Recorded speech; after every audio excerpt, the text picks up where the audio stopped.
Hidden in an abandoned Nazi army base, Big is good when it comes to armor. the relics of an astonishing secret weapons project. Just the sheer size of where they park these tanks is really impressive. Not just a tank, a mega tank. The height of this tank would be 11 meters. That's roughly the size of a 4-story house.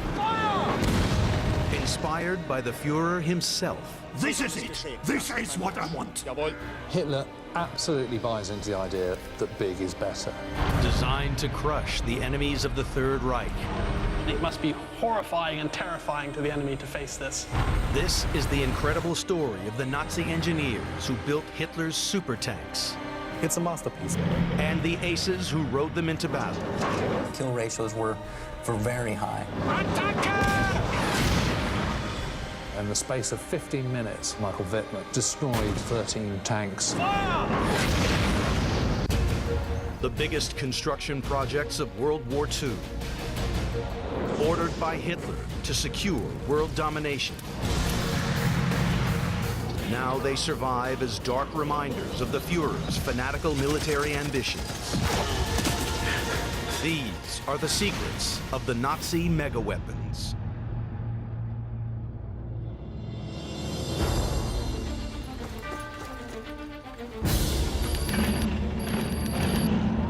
The Eastern Front. SS Commander Michael Wittmann is riding into the largest tank fight in history. The Battle of Kursk. Platoon! 228.6! Attack! Attack! Attack! Tanks dominate land warfare in World War II, and Wittmann commands the biggest yet built, the Tiger. It's an awesome machine, and Wittmann will use it to become Germany's most celebrated and deadly tank ace. Aim at 2 o'clock! No more explosives! High explosive loaded! Fire!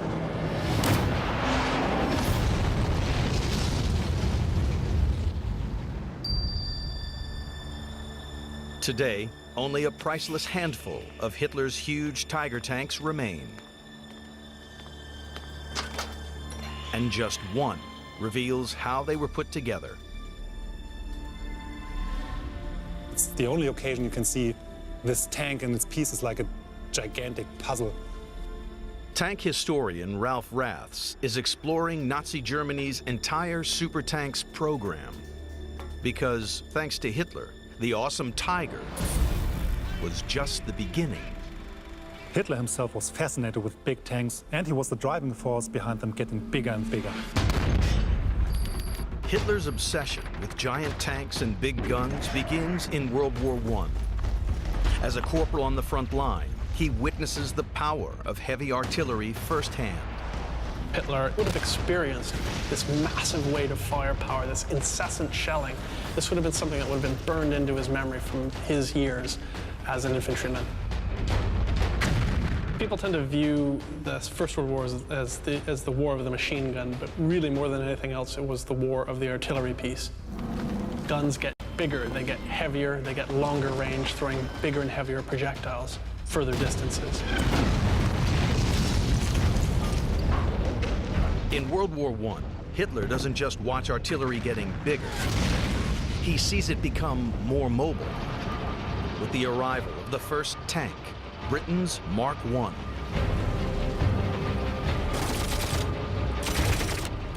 Here you are, a German infantryman in 1917, and over your trench looms this giant metal box, which is impervious to the light small arms that you've got with you.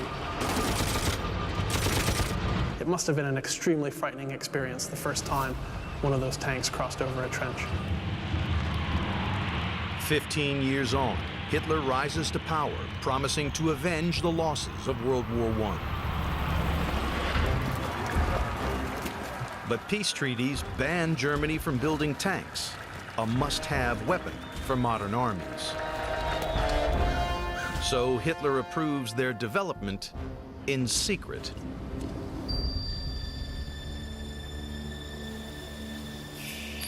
Today, Hidden in thick pine forest lies an abandoned Nazi military complex that once led the world in weapons development. This is the former HQ for Nazi Black Ops. Over 9 square miles of high-tech weapons labs and firing ranges, tank works, and fuel dumps. Here, Nazi scientists created the world's first ballistic missiles. And it's also here that revolutionary tank legends will be born. Colonel Chris Wilbeck is a veteran of tank warfare in Iraq and a tank historian. This is where they conducted tests on their tanks, but it certainly has run down now. It's seen its better days. Tests performed here would transform Hitler's idea of how to fight a mobile ground war. It'd be scary to get inside the mind of Hitler, but he had to have been influenced by World War I, where he was a corporal that fought on the front lines and saw the horrors of that static, linear warfare. No one wanted to have another war like World War I. So everyone was thinking about what can the tank do to restore mobility to the battlefield so that you avoid that long, drawn-out, costly war.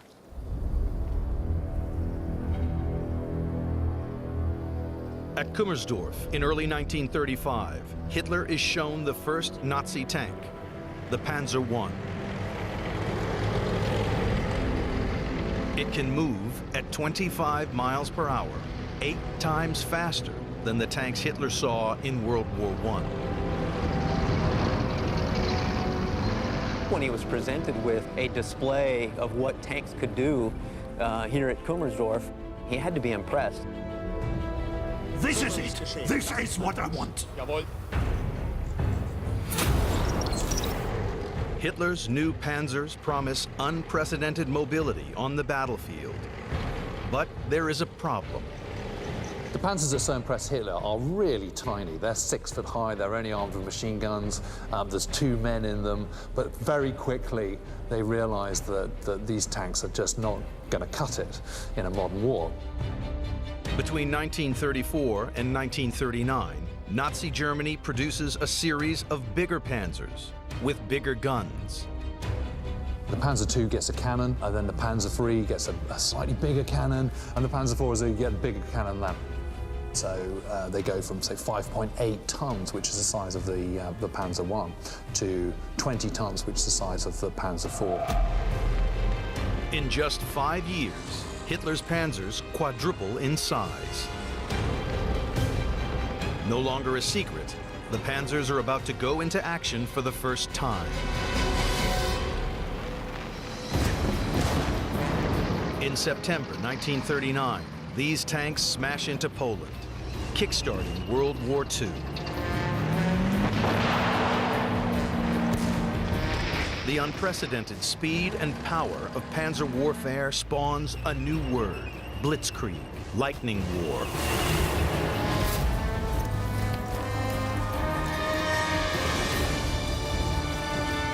The genius behind the Nazis' successful blitzkrieg tactics is General Heinz Guderian. This landscape is perfect. Yes, sir! Panzer in the middle, grenadiers left and right. Yes, sir! Guderian's success is about far more than cutting-edge machinery. The point about the Panzer arm is it's not just the tank. The tank is the visual expression of that. You know, when you see the film footage, what you see is the tanks. But actually what makes them effective, it's the whole package. It's the communication ability. It's the cooperation with the air forces, with artillery, with infantry. That's what makes the Panzer arm effective, not the individual tanks on their own. Guderian's blitzkrieg tactics are successful pretty much from the beginning of the Second World War. They punch big holes into the Polish lines. They punch big holes into the French lines. The French are simply not capable of keeping up with the fast-moving German way of warfare. Part of this seemingly unstoppable force is 27-year-old Michael Wittmann.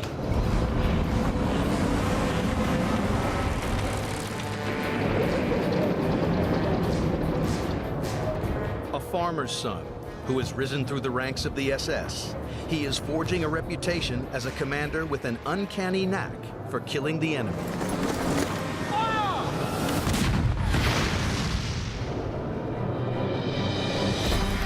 In 1941, he is part of an unstoppable German army that conquers huge swathes of Europe.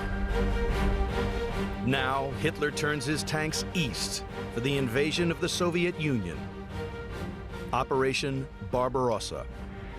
When Barbarossa commences, the world will hold its breath and make no comment. We have only to kick in the door and the whole rotten structure will come crashing down. The Führer masses the largest invasion force in history on the Soviet frontier. 3,600 tanks and 4 million men. Confidence among the Panzer Army is enormous. And who are they up against? They're up against the Red Army, who propaganda has portrayed for years, ever since the Nazis took power, as being a bunch of sort of redneck peasants, Bolsheviks who know nothing, and it's going to be a walk in the park.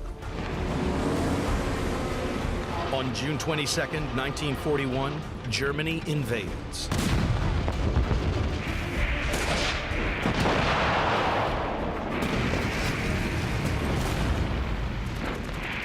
Within hours, they make a shocking discovery. The Soviets have a much better tank. The T-34. In previous battles across Europe, Hitler's armored units have destroyed everything in their path. But the T-34 is heavier, faster, with better armor, and packs a bigger punch than the latest panzers. Hitler is going to need some bigger tanks. T-34 was a remarkable tank. It was an absolute breakaway from anything that had come before, and certainly influenced tank design throughout the rest of the war and way beyond it. The T-34 is a masterpiece, no bigger than the Panzers, but packed with simple, smart innovations. The sloping forward armour was a great improvement on anything that had come before. Not only did German shells bounce off it, because it was sloping, it actually increased its protection against enemy shells. When armor-piercing projectiles strike, increasing the slope of the armor increases the armor's effective thickness, all without adding extra steel or increasing the weight of the tank. The sloping armour plate was incredibly effective in 1941. At that time, the Germans, their 37mm cannon, couldn't even dream of penetrating this. German engineers are searching for a weapon that can eliminate the threat posed by Soviet T-34 tanks. And they find it in the form of a gun called the Flak 88. Originally designed to shoot down planes, this weapon will one day sit on the first Nazi super tank in a project ordered by the Führer himself.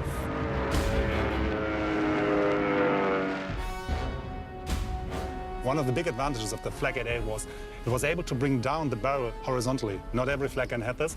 So very easily you could bring this gun down in this position, down, down. So this gun was very usable against tanks, as the Germans quickly found out. The most important factor to penetrate enemy armor was not explosives in the grenade. It was the kinetic energy, how fast the ammunition was traveling. And this gun was designed to propel ammunition in the sky. So the projectiles coming out of this gun were able to penetrate armor just by their sheer velocity. The Flak 88's awesome tank-killing power helps Germany grind forwards. But the winter of 1941 halts their advance, allowing the Soviets to dig in and reinforce. Hitler longs to return to the lightning breakthroughs of Blitzkrieg, but that will require tanks powerful enough to take out the Soviet T-34. We need a bigger gun. I've said this before. Do not try to trick me. We need a tank with an 88. If the Germans mount the Flak 88 on a Panzer, it will be the biggest gun ever put on a tank. But adding a gun this size will add a huge amount of weight. Deciding for an 8.8 centimeter gun was also deciding for a heavy tank, because you need a big heavy tank to transport this gun. This new super tank will be very different from the Panzers that came before. It will be given a name, the Tiger. The development of the Tiger is a major turning point because it marks the point where the Germans suddenly go, yes, big is good when it comes to armor. Hitler's new monster will be the biggest tank the war has seen. Now he needs someone to design it. His first choice is a 66-year-old car designer named Ferdinand Porsche. Porsche's never built a tank before and is best known for something rather smaller, the Volkswagen Beetle. Hitler admired Porsche because he thought that he was a technical genius. Maybe the biggest technical genius of the time. Shortly after Hitler came to power, Porsche and Hitler met, and Porsche introduced his ideas of a sports car. That car was very successful at the time, and it raced around here. This is the former Avis racetrack in Berlin. Here in the 1930s, Porsche's sports cars showcased German engineering excellence and delighted Hitler. That led to a commission to build the Beetle, Nazi Germany's people's car. Creating the biggest tank of the war is a very different challenge. Of course, looking at these two vehicles, the difference couldn't be bigger. This Volkswagen here was designed to serve the people, the simple people, if you will, and the other one was designed to kill the simple people. Porsche must go from making a family car to a killing machine. Hitler and the Nazis said, go ahead, let's make a real monster of a tank. Porsche said, okay, let's do it. But even for can-do Dr. Porsche, putting together a monster tank won't be easy.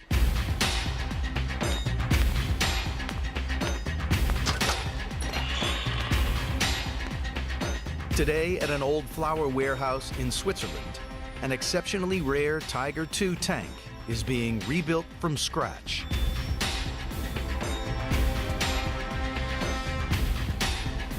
For tank historian Ralph Raths, it offers an unprecedented chance to see firsthand the challenges facing Porsche. That's a very impressive sight. Porsche's Tiger will have thousands of precision parts, many hand-tooled. The main cause for its size and complexity is the gun. If you build a big gun and it shoots, it will go back through the recoil. So if the gun goes back into the turret, it needs space. So you have to make the turret bigger so that the gun has the room to go back. So if you start to make the gun bigger, everything else will get bigger accordingly. To carry the 88mm gun, the Tiger will be more than twice the size of any previous Panzer and weigh 66 tons. So Porsche proposes a novel solution to get the weight down. The larger the gun, the larger the tank.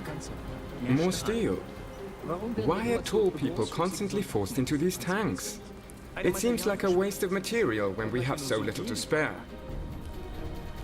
Have you got another solution? If we were to put smaller men in the tanks, then we could build smaller tanks. As you know, the main weight of a tank is its armor.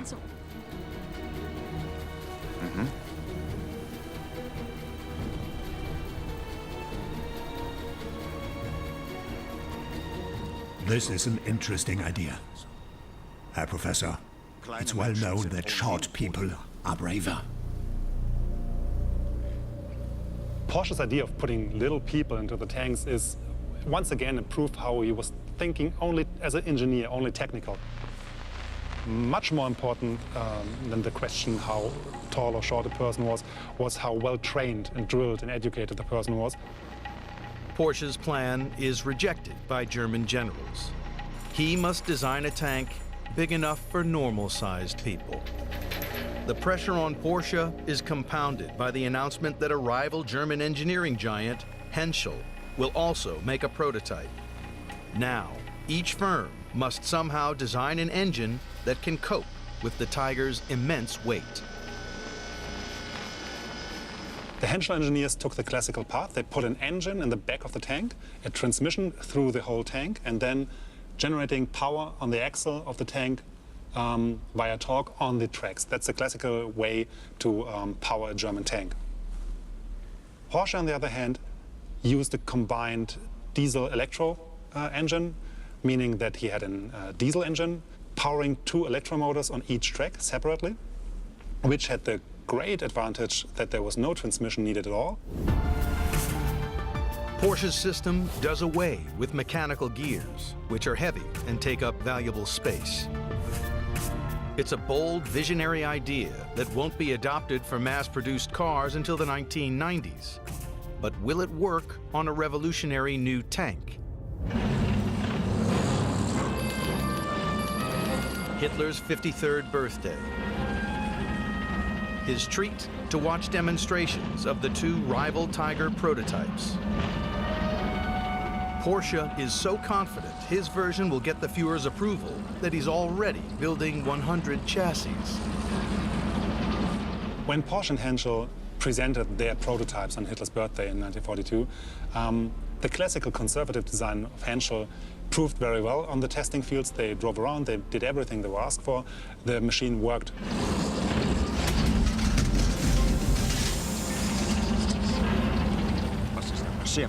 It's just the electrics. It is not a problem.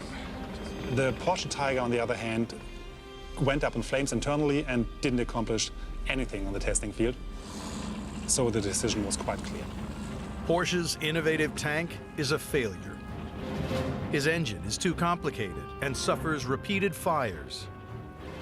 Porsche's ideas were intelligent and clever and interesting, but the Henschel design, on the other hand, worked. It is Henschel's Tiger that will go into production.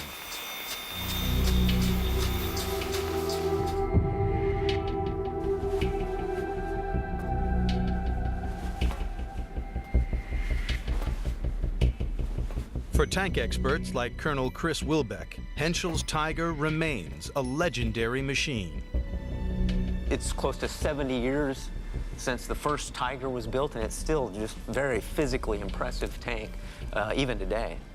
This must have been a tremendous sight to the Germans who were going to man it and to the enemy who had to face it. What made this tank outstanding in World War II were 2 main things. Number one was it was heavily armored, so it had 100 to 120 millimeters of armor on its front. The second thing was it was the main gun, 88 millimeter main gun, capable of firing a high velocity round that allowed it to engage and destroy enemy tanks well beyond ranges where they could destroy this tank.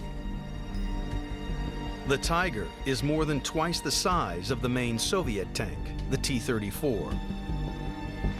It is also precision engineered by hand and even comes with its own operator's manual. They produced this richly illustrated and very well-written manual for the Tiger crews so that each and every man on the Tiger knew what he had to do in his function on the Tiger. To grab attention, the Tiger manual includes pictures of scantily clad women. And Armaments Minister Albert Speer telling gunners not to waste ammunition. It also features clever tips to deal with the tank's exceptional weight. It says, if you're not sure if a Tiger is too heavy for the ground, take a comrade, put him on your back, go to the place you're unsure about, and stand on one leg. If you don't sink into the ground, the ground pressure of your Tiger is okay with that ground. If you sink in, your Tiger is too heavy. So the heaviness is a problem, but they also provided solutions for the simple man at the front how to decide what to do. The Tiger is an expensive sledgehammer built to smash Soviet lines. Now Hitler will test it in combat at the largest tank battle in history.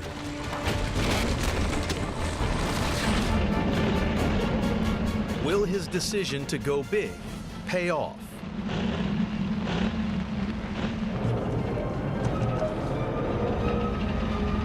Spring 1943.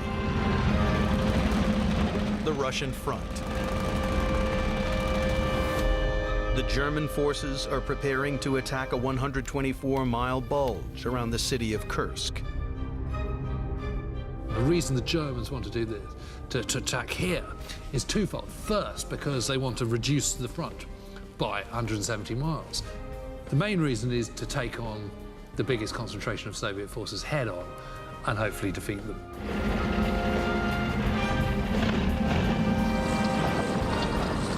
Everyone knows that this is a pivotal moment in the war. If the Germans lost at Kursk, their ambitions on the Eastern Front were over. But Hitler is racked with doubt. Does he have enough Tigers?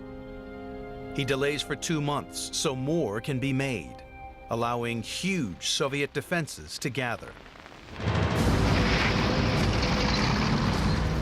The scene is set for the biggest tank battle in history. Leading the charge will be 29-year-old Michael Wittmann. This dedicated commander has spent 3 months training with his new Tiger. He knows that its armor gives him a huge advantage over T-34s half the size.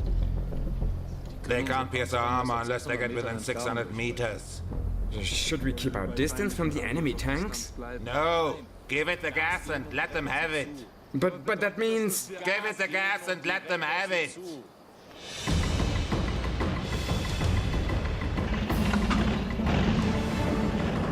On July 5th, 1943, Hitler finally gives the order to attack. It is the moment of truth for the Tigers.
By the end of day 1, Wittmann has destroyed 15 enemy tanks and anti-tank guns.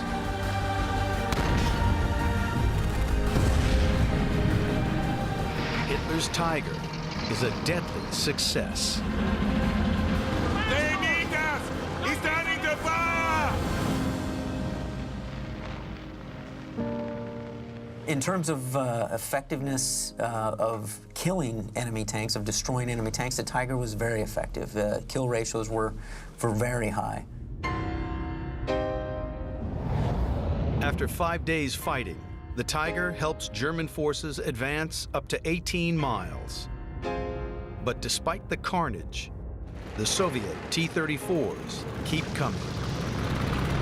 The problems the Germans have on the Eastern Front is just the vast numbers they come up against. It seems to be never ending. It's sort of a bit like the Hydra's head. You chop one off and 6 more appear.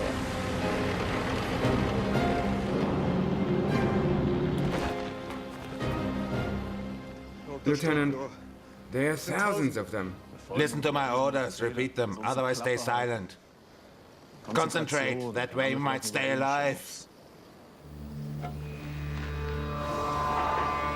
While Germany was creating their hand-built masterpiece, Soviet tractor factories have been churning out thousands of T-34s.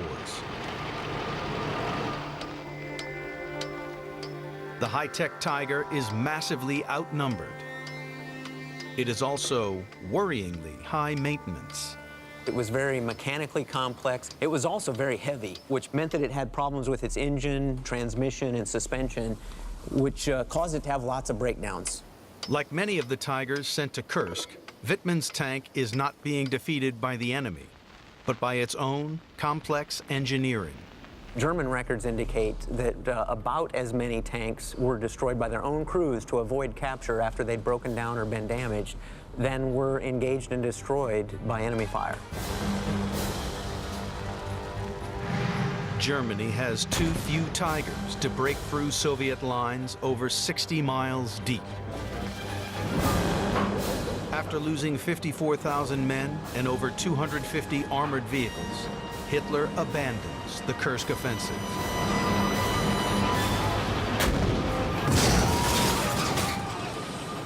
Kursk is the last time the Germans go forward on the Eastern Front. It's the last time they go forward in Soviet territory. From then on, they're always on the back foot. Building the biggest tank of the war has not brought Hitler victory on the battlefield. Yet Nazi Germany celebrates the achievements of their new super tank and its heroic commanders, like Michael Wittmann. In gratitude for your heroic action in the battle for the future of our countrymen, I award you the oak leaves to the Knight's Cross of the Iron Cross as the 380th soldier of the German Wehrmacht. Nazi Germany is a highly militarized society, and individuals are fated in a way that they're not really in America and certainly not in Britain, for example. So the cult of the ace is a big thing. So how is it possible for one man to destroy 117 tanks? What is your secret? Concentration, my Führer. And the hunter's instinct, I suspect. So, how are things at the front? Are the Tigers everything you had hoped for? The Tiger is the very best tank in the world. In open country, the enemy flees as soon as he sees us. Well, when you've got lots of publicity about one person in his Tiger tank taking out lots of enemy tanks, what that tells the German people is that that tank and that tactic and that hero are incredibly successful and very good at what they do, and it builds up that sense of invincibility. Despite losing the Battle of Kursk, the successes of individual Tigers convince Hitler that big is better. To him, the next step is logical. Germany will build the first true mega-tank. The idea of a mega-tank ranging somewhere between 100 and 250 tons was circulating in the whole continent of Europe for about 30 years. Nearly every major land had one or two designs of this in their drawers. Now designers bombard the Führer with rival plans, including a jaw-dropping design 10 times larger than any tank in existence. The largest Nazi tank design, known as the Landkreuzer, is dreamt up by a submarine designer at Krupp Steel. Krupp has suggested to me a magnificent tank, a 1,000-ton monster with a battleship gun. We can use it to replace destroyed defense bunkers. Get Herr Grote at Krupp on the telephone. This is the only plan that exists of this vehicle. If you look at this design and consider all dimensions, it's basically a ship on land. The height of this tank would be 11 meters. That's roughly the size of a 4-story house.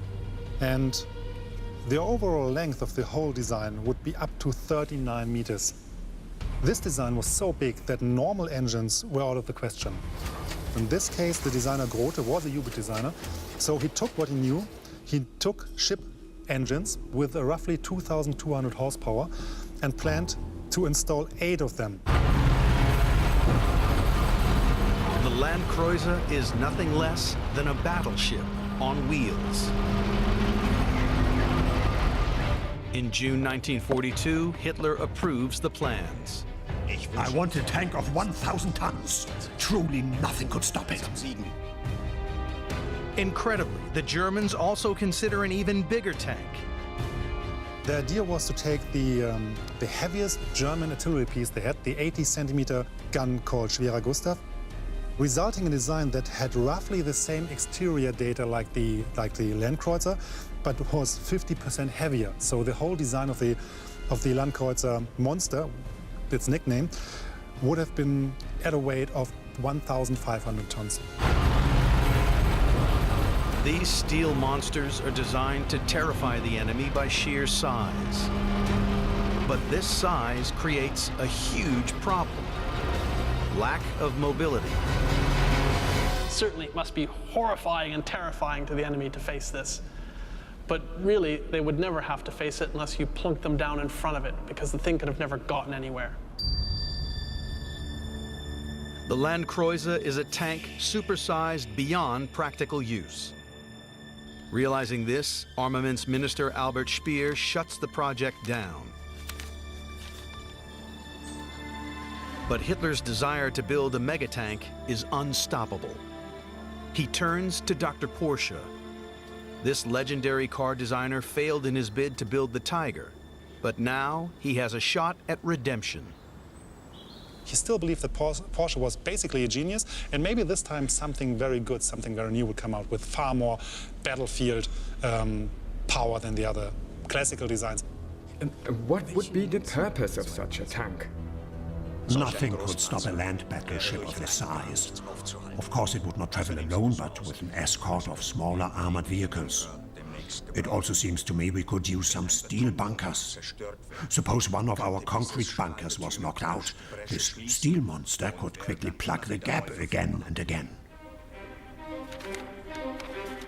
This new steel monster will be called the Mouse. It's a monumental engineering challenge, and Porsche cannot afford to let his Führer down again. Everything Porsche had to build into this tank, according to the demands of Hitler, was a problem on a much, much bigger scale than before. This is the first design Porsche proposed in June 1942. It's the classical German tank on a new scale. The whole thing was roughly double the size of a Tiger, but it still wasn't enough for Hitler. With Porsche failing to deliver the colossal scale he wants, Hitler gets even more hands-on. He specifies the exact length and diameter of the gun and the thickness of the armor for his dream tank. So this is the final mouse, and this design now, with the demands Hitler made over the time, weighs in at 188 tons. This means the first mouse was as heavy as 2 Tigers, and they added just a third Tiger. On May 14, 1943, Hitler and Porsche gather at the Wolf's Lair to view a wooden model mouse. After disappointing Hitler with his Tiger prototype, Porsche knows another failure could be disastrous. So, can we build such tanks? Of course, mein Führer, we can build such tanks. We must now plan ahead for achieving superiority in 1944. This year, the Tiger and the Panther are the best. Next year, the Mouse and the Tiger too must be the best. This is fantastic. The giant mouse is irresistible to Hitler. Porsche's super tank will be built. Everything he does leads towards vastness. Vast underground bunkers, vast guns, vast tanks. Hitler absolutely buys into the idea that big is better. But creating this giant tank presents Porsche with huge technical challenges. The Germans had tried building a massive mobile gun several years earlier. A weapon called the Schwerer Gustav, which dwarfed Porsche's vision for the Mouse. It's a valuable lesson in the pitfalls of building big. A piece of this gun still survives, one of its shells. What strikes me first when I look at this grenade is the enormous size of it. Almost 4 meters long, it weighs about 5,000 kilograms. It could inflict enormous damage. It could penetrate 10 meters concrete. It could penetrate a steel plate of a meter thick. When this thing fired, you got firepower indeed. Completed in 1942, the Gustav weighed over 1,400 tons. The gun was so big that the only way to move it was on its own dedicated railway. And transporting it to the battlefront was a mammoth undertaking. It took 25 trains to bring all the equipment, all the installations of the Swedish Gustav. It took about 2 to 3 months before it was ready to fire in June 1942. There were 2,500 people needed to build the tracks for the gun, to assemble the gun, and to fire the gun. Once in position, the Gustav required vast amounts of manpower and resources to operate. The giant gun couldn't swivel, so new railway tracks were laid to point it in the right direction. In all, it took 90 days to prepare the gun for firing. And it was only used once against the Soviet city of Sebastopol. The gun's 5.5-ton shells had a range of over 24 miles.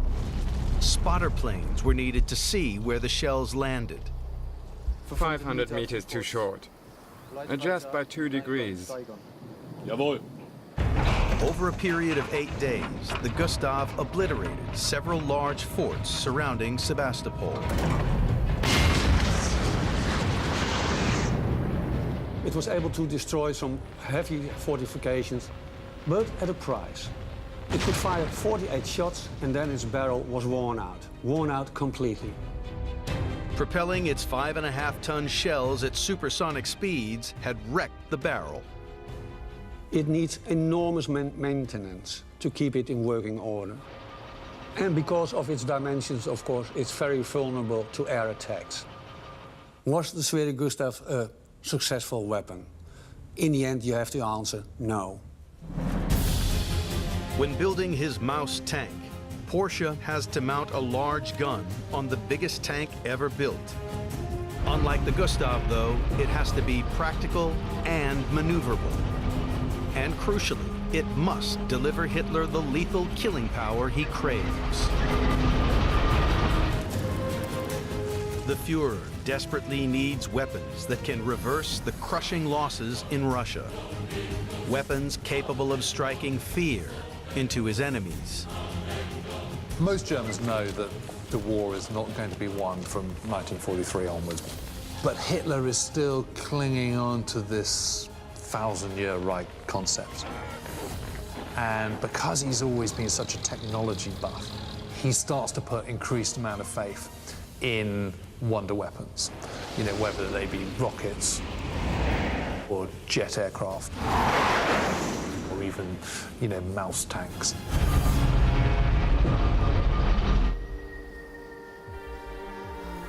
Hitler's Maus tanks will be kept at Kummersdorf. Here in 1935, Hitler had been wowed by Panzer Is weighing 6.5 tons. This is it. This is what I want. Jawohl. Now Kummersdorf will house a tank 36 times bigger. This building is the building that housed the 2 German Panzer VIIs, the Maus.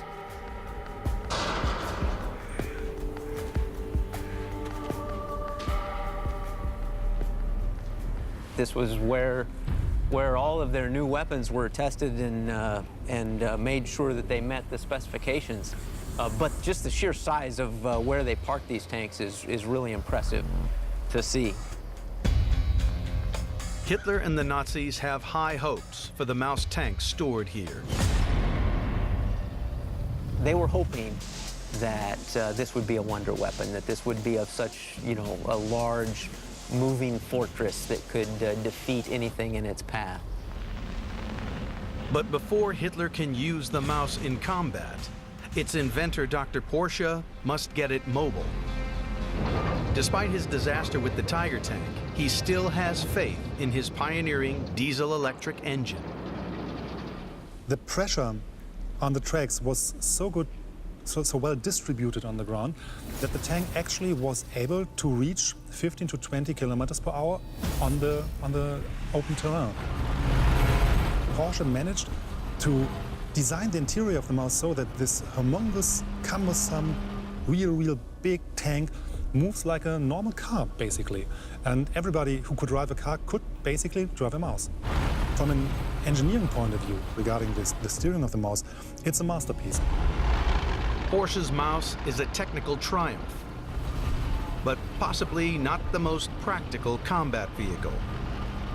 Every bridge the Maus would have tried to go over would have been broken down by it, so the Maus had to go through rivers.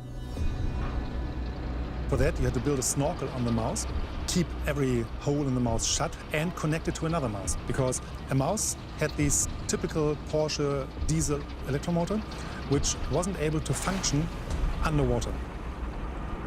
The Maus would go through the water, and then the Maus on the other side would give her energy to the second Maus, which go through the water then. On dry land, the Maus proves an astonishing gas guzzler. It burns a gallon of diesel every 370 feet, at a time when fuel is increasingly scarce. The Nazi high command are divided about whether to go into full production. But the war won't wait. In June 1944, the Allies invade Normandy. Within a week, they've advanced deep inland. To fight back, the Nazis must rely on their original supertank, the Tiger, and aces like Michael Wittmann. Near a village called Villers-Bocage, Wittmann is sent to observe Allied tank movements. They think they have won the war already. Let's prove them wrong. Wittmann has found an entire tank formation napping.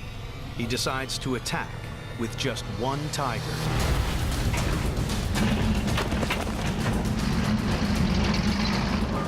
Platoon, point 2 to 8.6. So he just goes down on a parallel road and just goes boom, boom, boom, boom, taking out one after the other. And the space of 15 minutes in his own tank has destroyed, has taken out between 12 and 13 British tanks, and the same number again of vehicles. It is one of the most devastating single-handed attacks of the war, and earns ice-cold tank ace Wittmann even greater fame in Nazi Germany. People like Wittmann did something good for their army concerning morale, but then again, they actually distracted from the truth of the industrial warfare. Germany simply hasn't built enough tanks. In World War II, they produce over 1,300 Tigers, compared to 50,000 Shermans built by the United States. 2,000 of these Shermans are given extra big guns to destroy Tigers. They're called Sherman Fireflies. The genius idea about the Firefly is you're using the same tank that's already in mass production. So to support it, you don't need any new spare parts because it's using two things that are already in existence. A 17-pounder gun, which the artillery have, and a Sherman tank. The Firefly would prove Wittmann's nemesis. On August 8, 1944, a Firefly gunner spots Wittmann's distant Tiger. Just one shot penetrates the Tiger's armor, ignites its ammo, and incinerates Wittmann and his crew.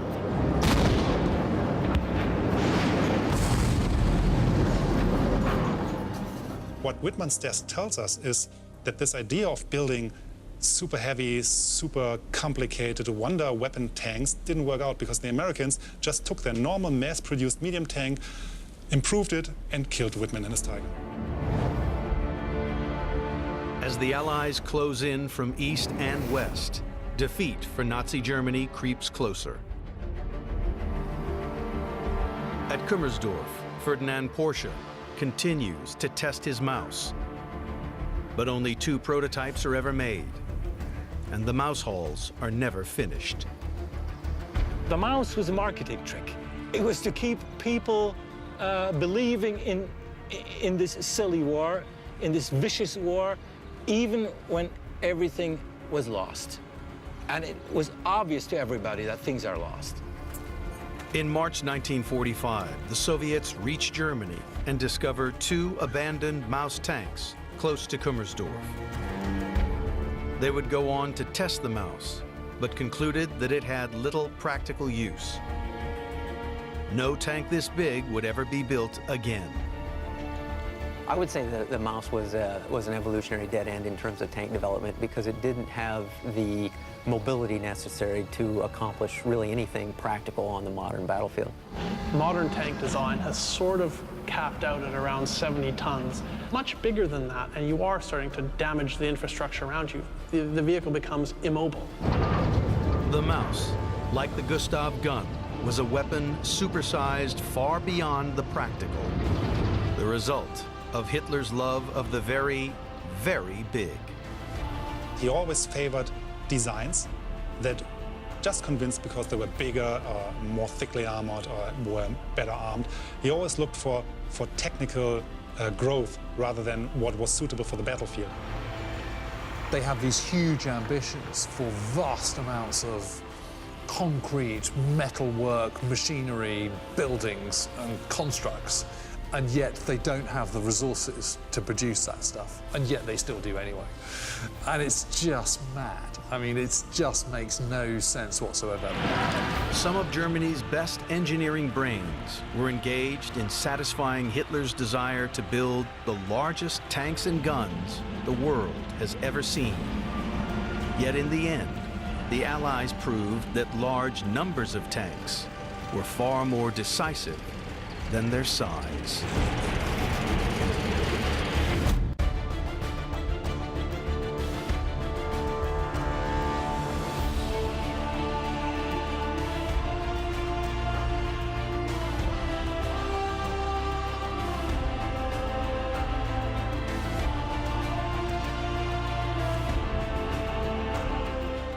To learn more about this program or any of the other episodes in this series, visit us online at pbs.org/Nazi Megaweapons. Nazi Megaweapons is available on DVD. To order, visit shoppbs.org or call 1-800-PLAY-PBS.